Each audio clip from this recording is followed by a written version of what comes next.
I started playing Genshin Impact regularly when Arlecchino was released in version 4.6.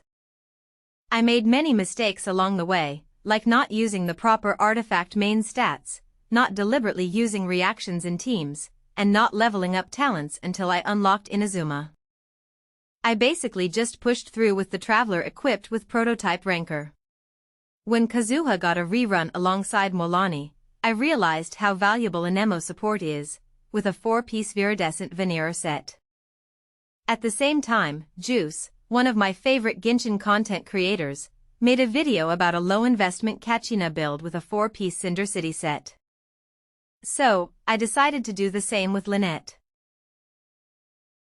This ultra-cheap build focuses on elemental resistance shred and burst uptime. Attack value and talent level are irrelevant. You only need a 4-piece Viridescent Venerer set, an ER Sand, a sword with ER substat, and Lynette's first ascension. The 4-piece Viridescent Venerer will give you the irrelevant 60% swirl damage increase, and it will decrease the enemy's elemental resistance to the element infused in the swirl by 40% for 10 seconds. Level up the flower and the ER Sand to level 20 for survivability and better burst uptime. You can leave the rest of the artifacts at level 0. You can use any ER sword available. The Favonius sword would be the best in-slot for this build. You can level it up to level 90 since the Favonius sword is an essential 4-star weapon for many other characters. If you use Favonius sword, you need to invest on level 20 crit rate circlet to ensure the windfall effect proc every time. But to stick with the ultra-cheap build theme, you can use the Skyrider sword as an ER stat stick. I used it because my only Favonius sword was equipped by Farina. Leveling it up to level 60 to 70 shouldn't take too many resources. Lynette's first ascension passive will increase all party members' attack based on the number of different elements in the team after using her burst. This will be useful for attack scaling DPS and sub-DPS characters.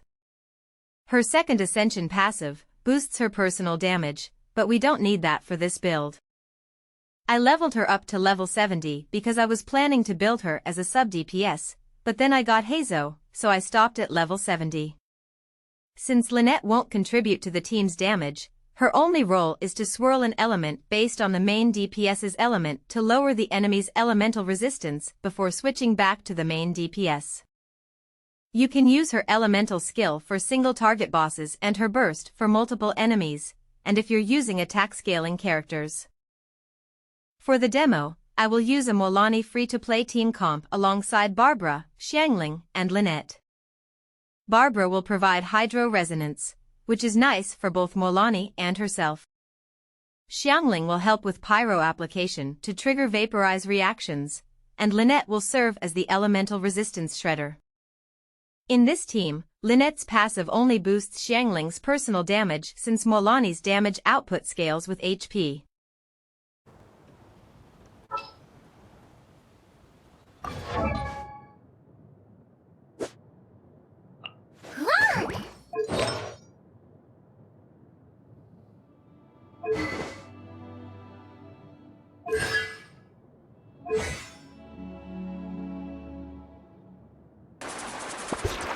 This is my Molani vs Pyro Regis Vine solo.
々は一人で戦ったりしない。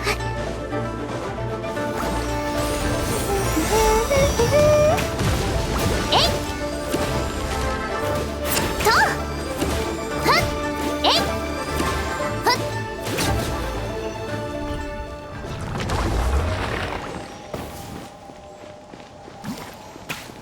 This is Molani with Elemental Resistance Shred.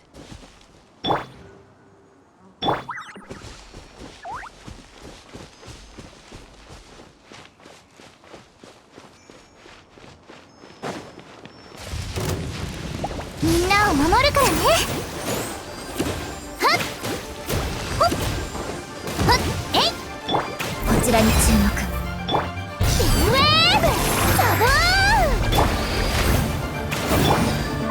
出発。波が来たよ。キャン。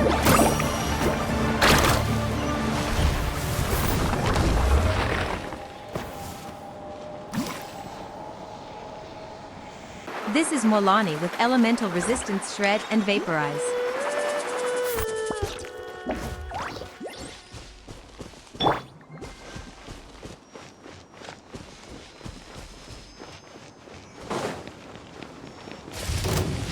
元気出してよ。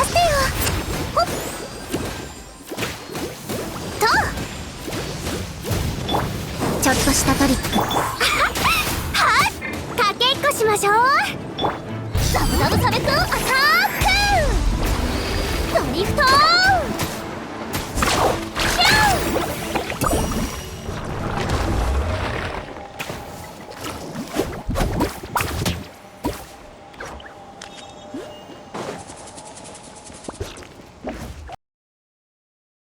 There you have it, an ultra-low investment Lynette with a free-to-play teen comp. Please consider liking and subscribing if you find this video useful. I'm planning to make more videos like this in the future.